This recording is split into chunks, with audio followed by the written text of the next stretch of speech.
السلام عليكم، عاملين ايه يا بنات؟ ان شاء الله تكونوا بخير. النهارده بقى انا جبت 3 كيلو لفت اهوت، عجبني في السوق جميل قوي، بسم الله ما شاء الله، وخضار الشتاء كله جميل. جبت 3 كيلو اهو لفت، انا نضفتهم طبعا من اللي بيبقى هنا ده، وشلت الورق بتاعهم، غسلتهم كام غسله حلوه قوي قوي قوي. خلاص، ونقعتهم بقى كمان في الميه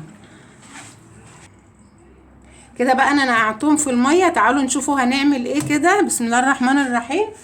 انا كده جبت حله اهي على النار، حطيت فيها ميه اهي. هجيب بقى البنجريه الجميله بتاعتي دي اهي، معايا بقى بنجريه اهيت، هشيل منها ده كده وهخرطها وهحطها في الميه تغلي. البنجريه هتغلي مع الميه يا بنات.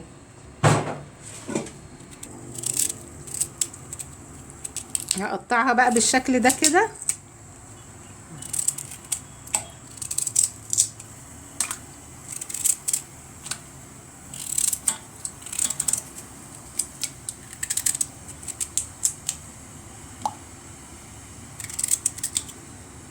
اهي. هتغلي بقى البنجريه مع الميه، ونطفي عليها لحد ما الميه تبرد ويكون خرطنا اللفت كده. رجعت لكم تاني يا بنات. كده بنخرط بقى اللفت بالشكل ده، بالقطعه دي كده اهي، بالقطعه دي بتاعت اللي بتقشر البطاطس وبتقطع اللفت والخضار اهي. اهي روان اللي قطعته اهي، بصراحه هي بتساعدنا هي، ربنا ينجحها وينجحكم كلكم.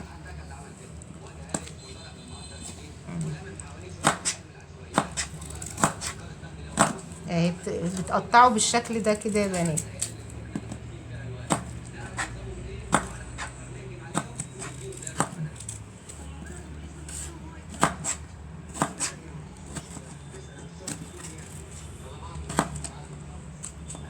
كده خلاص يا جماعه. بقى رجعت لكم تاني بعد ما خرطنا اللفت كده. الميه بردت، اللي انا قدت عليها قدامكم وخرطت فيها البنجرايه. طبعا الميه بردت، هحط بقى الملح.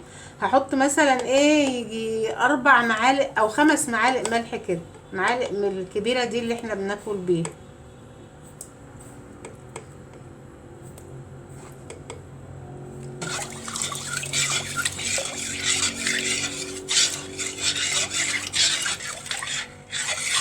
خلاص، انا دوبت بقى الملح اهوت مع البنجريه مع الميه. هحط غسلت البرطمان بتاعي الازاز اهوت، هحط بقى اللفت.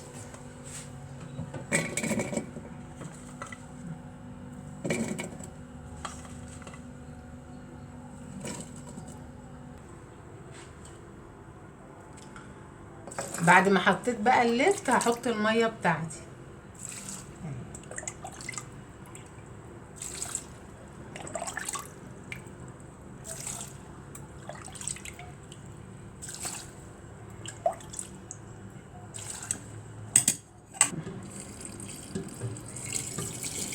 كده بقى حطيت الميه بتاعتي كلها اهيت، ما احتاجش معايا ميه ولا حاجه تاني اهو.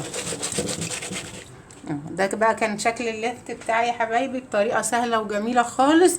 مفيش بقى يومين 3 ان شاء الله وناكل منه زي الفل، جميل جدا، بالهنا والشفا. السلام عليكم.